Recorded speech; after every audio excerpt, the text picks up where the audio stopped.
Hello and welcome to All About Community. My name is Robert L. Harris and I am your host. When you think about the Bay Area, what happens in terms of transportation, you can rest assured that I feel assured that we have a transportation system right here in the Bay Area that is unique. It's not only unique, it's something that helps us get from destination to destination. Today, we are fortunate to have as our guest Elsa Ortiz, who is president of the board of AC Transit. Welcome, Elsa. How are you? Okay, and you? Thank you for having me, inviting me to be your guest and to talk about AC Transit. It's our pleasure. Well, let's talk about AC Transit. Tell us about AC Transit. How long have you been on the board, and what do you do? What do board members do? Okay, Sit around and drink coffee? Let me tell you about AC Transit first, Great. if you don't mind. AC Transit, it covers we provide service to two counties. So AC is not Alameda County. AC is Alameda County and Contra Costa County. We have around 180,000 daily riders, 14,000 Trans-Bay riders, and 30,000 school bus rides every day. Wow, that's a lot. Yeah, that's a lot. We also provide around 700,000 riders for paratransit customers. It's a partnership between BART and AC Transit.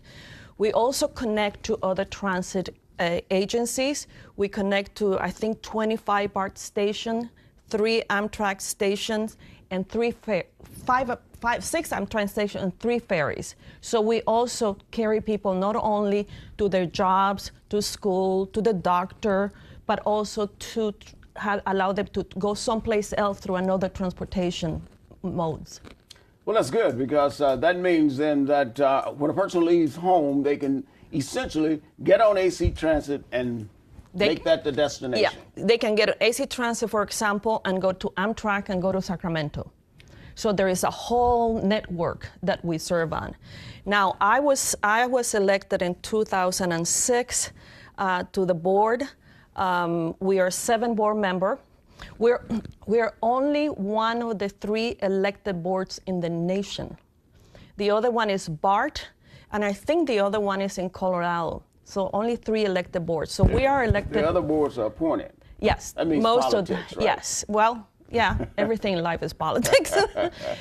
So we're elected by the people. We're elected. We have 7 board members, 2 at large and 5 by wards. I represent Ward 3, which covers the whole city of Alameda, a portion of Oakland, and a portion of San Leandro.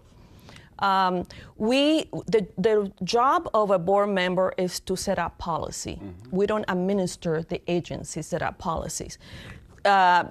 Policies that control, for example, fares. We have discounted fares for senior citizens, for students, for disabled. We set up policies regarding ridership, kind of the lines. We also approve contracts, labor contracts, or any other kind of labor. We also serve on committees, liaison committees. For example, I've served on the Alameda Interagency Liaison Committee.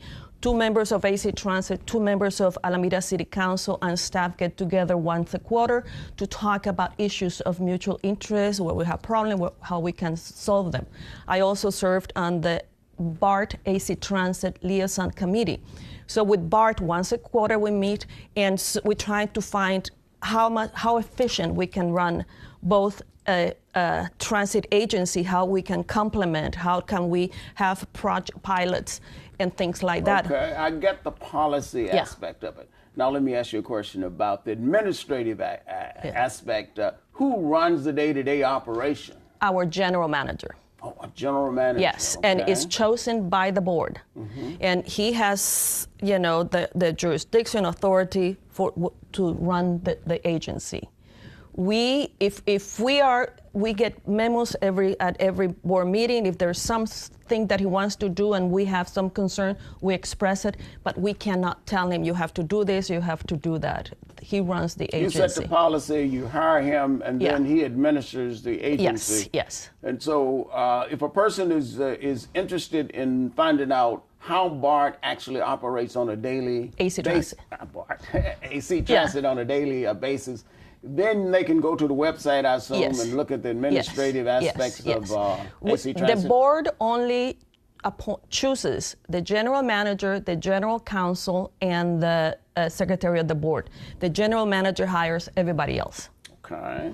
Well, that's good to know. Now, I understand that in terms of bus service, AC Transit has a school a system that's set up so that we can get students to school. Tell me how that operates. Okay. It has to be complex. It's very complex, and that's one of the difficulties that people don't understand is school. The transportation of kids to school happens in the early hours of the morning. Correct. And picks it up at 3 or 4 in the afternoon. We have to interlink those bus services with the rest of the service. We have what is called a supplementary bus service. Most of our school service runs along our regular lines. Mm-hmm. However, in Oakland, and I think you heard about the whole issue with Oakland. In Oakland, we provide bus service to 3 schools in the hills that we don't offer regular bus service up there because there was no ridership, and we have a minimum ridership where we offer the ridership. So 20 years ago in Oakland, we went up to Sacramento and helped obtain $2.5 million every year that will come through OUSD and then to us because of the 3 schools up there. We spend a little bit over $10 million to provide school bus service in our area. Who pays for that? We pay for it out of our general fund. We used to get we got $2.5 million to help Oakland because if you look at the expenditures, in Oakland alone, we spend $4.5 million. In the rest of the schools, we provide 13 school districts to bus service. Mm-hmm. So in 12 school districts, we only spend $5 million. So you're looking at a huge amount. So that's why we went to Sacramento. You went to Sacramento to get the $2.5 million to help them. Get some relief from the state. Yes. And they should help because we pay a lot of state taxes. Yes, but it's exciting. We got to go to break. Okay. So Good. Don't touch that dial. We will be right back with All About Community. My name is Marcus Jenkins. I'm a lineman here in Oakland, day in, day out. A large part of what we do is about providing reliable power to our customers. PG&E is dedicated to the community. I love working here because this is my home. Oakland is my home. This is where I'm raising my children. So it's important to me to make sure my family and friends have the power and energy that we provide. This is very personal to me. It makes me work a lot harder knowing that this is my community. Together, we're building a better California. Hello and welcome back to All About Community. Again, my name is Robert L. Harris and I am your host. When we went to break, I was talking with the president of the board at AC Transit, Ms. Ortigue. We were almost consumed in financial matters, but I want to shift the financial matters somewhat from where we were going in terms of getting financing from the state to what's really happening with AC Transit in terms of the new buses that they're thinking about bringing into the transportation system. I understand double-deckers. I love double-deckers. Yeah, double-deckers. And the advantage of having double-deckers is that we can carry more people. Usually our regular buses carry around 40 people. In the double-decker, we're going to be able to carry 80 people. So it will be much better for us to carry more people. We have a low fare box recovery. So adding more people on the bus will also improve our fare box. So you get more revenue. Yeah, well, we're always looking for revenue. We depend, as I said, our fare box recovery does not allow us to be self-sufficient. So Right. we depend on federal, state, and local funding to continue to provide. Some local taxes, obviously. Well, we have what's called a parcel tax. Right. Yeah, and we add it. And we I also, remember I paid that. Yeah, we don't get it. And then we have the Measure BB. Right. That we just approved 2 years ago that help us also, I think it's like $45 million a year. And because of Measure BB, we were able to reestablish The surveys that we caught in 2010 during the financial meltdown, that was terrible. We got to the bare bones. Now we have added like 14% of service, making it more robust and more efficient. Now, the double-decker buses, will they run Oakland, San Francisco, or I suspect Transbay. Yeah, Transbay, because that's where you get most of your passengers by volume. Where it's growing. The fact is, AC Transit is the solution for the congestion on the bridges. BART is. Repeat that. Now come on. Now, BART told me they were the solution. No, and the reason that we are the solution, and in MTC, Alameda County Transportation Commission, everybody recognizes that because BART is over capacity. And so we will come in and carry those people that are left stranded or prefer to take it. We are the solution to the congestion relief in the bridge. And so for us, and that's where the ridership is growing. So for us, the double deckers are going to go in there because we're going to be able to carry more people through the bridges. Now, has that been publicized? Have there been public hearings or ways to disseminate the information about what's going on with AC Transit in terms of double deckers and other transportation? Oh yeah, we have done press releases. We are buying 15 double deckers that should be starting next summer, I think. And the interesting thing that we have is a little problem is because of the height, there are certain areas that we will not be able to go serve, even if it's Transbay, because of trees and things like that. So we're going to have to look at the topography of the roads.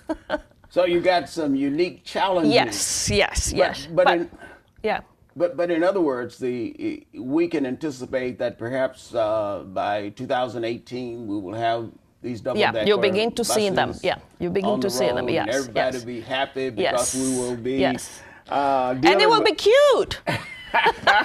well, they are. I was on a double decker a couple of weeks ago in Toronto. Yeah. They're great. They're really, yes. And the new ones are really amazing. So, and when we buy buses, we also have to make sure that they are ADA compliant. That we always. So we have a committee, an ad hoc committee of disability advocates that come in and look at the bus and examine it and do all that stuff and comment to us whether the entrance is not good or so we run the bus design through them. Well, that's good. And I'm happy to do that. I know we're rapidly running out of time. I'm really excited. But I want to touch on something that's going on here in Oakland, International Boulevard. Seems like there's a lot of stuff going on. What's that all about? That's the Bus Rapid Transit, the BRT. It's light, what is that called? Light BRT, rail on wheels. BRT, just BRT. BRT, light rail on wheels. It's a $178 million project that goes from Oakland to San Leandro. Starting where in Oakland? It's on 20th Street. Okay. Yeah, and goes like this until the BART station, Davis Street on there. And it's 9.5 miles. Okay. We have begun construction. The interesting thing about the BRT is not only that we are going to be providing kind of the latest form of transportation because it's going to go faster, dedicated lanes, but we're also the rejuvenation, the beautification of that International Boulevard. The city of Oakland didn't have money to fix the road. If you go on the roads, we are going to put new pavement in those and to the whole city of Oakland. We're going to have new lights. Landscaping as well? We do the landscape, that is within the area that we're providing the service. We have wireless. We're going to put wireless access through on the streets so the merchants can have an access. So will I be able to get wireless on the bus? We have wireless on the buses. Oh, you already have? Yes. All buses or some buses? I think it's all buses, not all, but the new ones that we're coming in. Is it free? Yeah. You kidding? Yeah, you can be just there. That's another reason to take the bus Trans Bay. You're gonna have water. You sold me. I want to get on the bus. So it's a combination of the latest kind of form of transportation, faster dedicated lanes, and also enhancement of the area. One of the local city council member said to me once, they see that as developing housing, next to transit. So it's a plus for Oakland. Well, it certainly is. Now, when will it be completed? Late 2019. Mm-hmm. Yeah, it's been. What happened is that we started construction and we started digging in and finding like PG&E or MUD infrastructure that they were not even aware that was there. So we have been delayed by that and the rains, but we're trying to speed up. So we also have a jobs component of that, where we really are hiring local and disadvantaged workers to work in our construction of the BRT. Now that's what I finally really want to touch on. Yeah. Now, what if somebody is interested in AC Transit employment or doing business with AC Transit? How do they contact AC Transit to do that? actransit.org, the website. When I first arrived, for example, to the board, we had a zero. We were not given contract to small business or disadvantaged business. When I arrived to the board, that was one of the things I pushed to increase the amount, the opportunities for contracts. Now we have a 14% from zero that we used to have. So if you want to have a job, go to actransit.org. There are job posting. We're looking for drivers. We have very good benefits, compensation, so that will be another one that they can look at. Well, now, in addition to hiring bus drivers, for example, do you do supply diversity with various vendors? That's the one that I was telling you. Originally, we had zero goals. Now we have a 14%, and I think in the last year we spent almost $300,000 for small business and disadvantaged. It's DBEs and LVB, all those initials. So if somebody's interested, then they go to actransit.org or whatever. Yeah. And look let's make that clear. actransit.org. actransit.org. Website. Yes. And they can find out all careers, of that jobs, opportunities. There's a thing up there that says career, job opportunities. Yes. Now tell me about some of the other exciting things that's going on in the last minute. We are doing flex service. Flex service, another type of providing transportation. In the areas that we have low ridership, like in the Fremont, Newark areas, we have started a pilot program where a person can call to the computer and set up a time to be picked up. Wait a minute. Yes. Are you serious? Yeah, and so we're using the existing, not going to go to your house, but the existing bus stops. Mm-hmm. So you say, I want to go at 10 o'clock, take this time. You go into the computer and you set it up. We have it in Newark and we have it in Castro Valley. And the bus will show up. It's a smaller bus. Well, yeah, you will be picked up. So yes. It's computerized. Flex service, yes. Flex service. Yes. And now has that already started? Yes. We're in the first year of the pilot and see how it works. Kind of a testing, because the other areas that we may also look at, if it is successful, is the Oakland Hills. Mm-hmm. We don't have service up there. No service at all in Oakland Hills? Maybe by Montclair, but down south, no. What about the Skyline? The Skyline, we have one line 33 that runs like once every hour. So that will be a way of really accessing, the people by flex service. Okay, I guess that's because people in the Skyline areas all have cars and they don't need the bus service. Yes.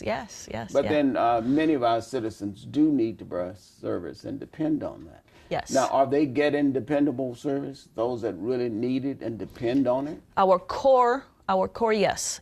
We have either 7-minute, 10-minute running, through San Pablo, through international, through Fruit Hill, our core gets a lot of service.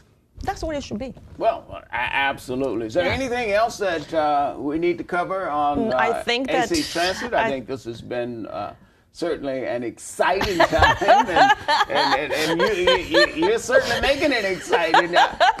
Yes. I think you enjoy your job. I do. I think that AC Transit provides an essential service to the community, because we take people to work, we take people to church services, we take them to the doctors, to entertainment. We have all night service with San Francisco, so we take young people, old people to entertainment and come back. We have a 24-hour service in the Transbay. You sold me, and it's clear that you not only enjoy your position on the board, but I would caution anybody, if you're thinking about running against this lady, you better be well prepared.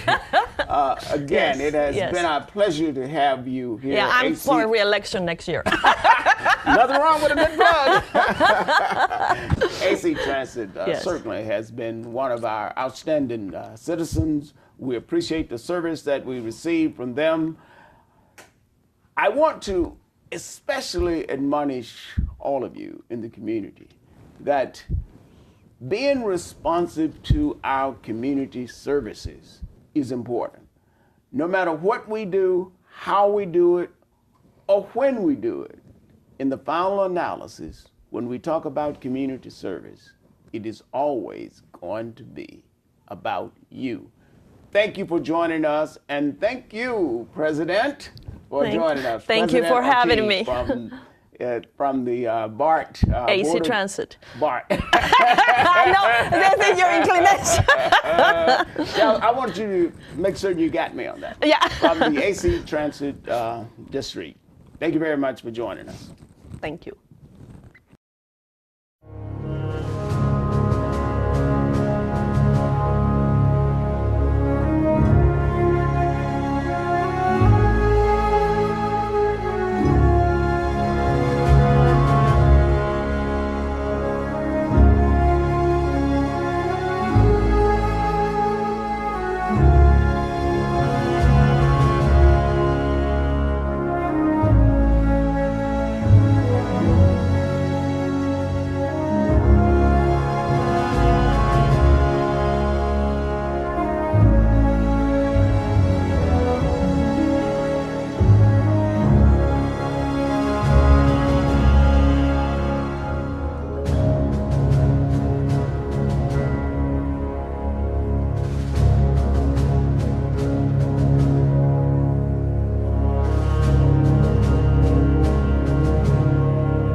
Hello and welcome to All About Community. My name is Robert L. Harris and I am your host.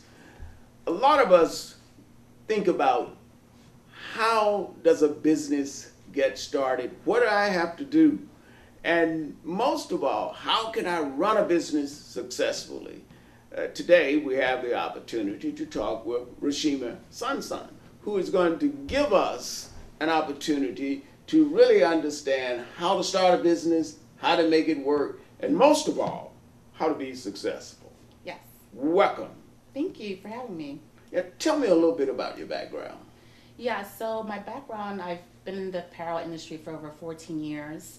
I've been in sourcing, designing, quality assurance, and so forth. And I just decided to start my business.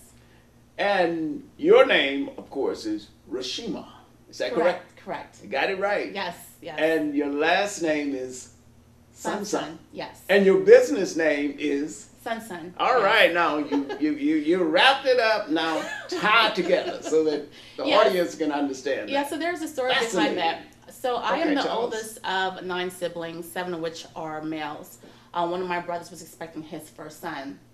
And as a big sister, I wanted to give him something that was special. Generally, when men have their son, people give him like a cigar or something like that. I didn't want to give that to my brother. So I did some research, try to see what was out there in the market. Couldn't find anything, so I decided, well, you know, I have this gift, I have this talent, let me just go ahead and make him something. And so the thought came to mind to just keep it simple, make bow ties. It's a classic statement piece for men. I made one for him as well as for his son, and then that's how the business started. And how long ago did it start? In March of 2013. And where are you located? Oakland. Okay, we're about in Oakland. Or do you go ahead? Yes, located in Lake Merritt, but my business is predominantly e-commerce. My items are sold at Show and Tell as well as Culture Collective, and I do participate in various vending events. For example, I just finished a wedding event, so yeah, I'm in the wedding industry as well. Okay, did everybody have bow ties on? Yes, they did. All the men had bow ties. Yes, they did, and they loved it. They loved Okay. it. Oh, me too. Yeah, I see you with your bow tie. I love it, and the pocket square. Well, thank you. You're just so charming. Now, tell me, what would you advice would you offer people who's really starting up a business? Great question. I would definitely say do your research. Understand the business that you're trying to get into, the market need. Make sure that there is a need for the product. One thing. Make sure that How do you determine whether or not there is a need? definitely do some research. Research is a Google away. Basically, it's just a Google away. Just Google, for example, if you're interested in the apparel industry, bow ties or athletic wear, research that particular category to understand the market trend. Once you have the information, that'll lead you to the next steps. And since you have been in business now, I guess what, 4 years? Yes. Can you tell me why you became a member of the Oakland African American Chamber of Commerce, and what, if any, benefits? And I'm certain there are benefits. You know, that's a great question, and I will say this, and this is just coming from me personally, and this is how I felt about the organization. As a small business owner, when you're doing something by yourself, it's difficult to grow it, and you have to have that community to support. It's a give and take. And when I was starting off, I didn't know who to reach out to, who to give me that advice I needed. And so they actually reached out to me and said, hey, you know, we have this program, we have all these services, check it out, see if you like it. I was invited to networking events. So I felt like I was part of the community, and as a small business owner, growing this business by myself, I figured, okay, this is where I need to be, and this is a community I need to be a part of, and that's history. And the key word there was networking opportunities. Correct. So as a member of the Oakland African American Chamber of Commerce, it exposed you to a broad network Yes. of opportunities Correct. and other business owners so Correct. that you can learn from each other. Well, that and also crafting my pitch. So that was invaluable, and I definitely enjoy being part of that community. And in terms of your pitch, do you have a website? Yes, I do, and it's www.sonson.com. www.sonson.com. Yes. Okay, well, I can tell by that charming smile that your business is going to do well. I wish we had more time, but unfortunately we don't. But we wanted to thank Rashima Sonson Yes. for being our guest today, and most of all, for being a member of the Oakland African American Chamber of Commerce. Yes. Thank you for joining us. My name is Robert L. Harris, and it's all about community. But remember, no matter what you do, when you do it, or how you do it, in the final analysis, it is still going to be all about community. Thank you for joining us.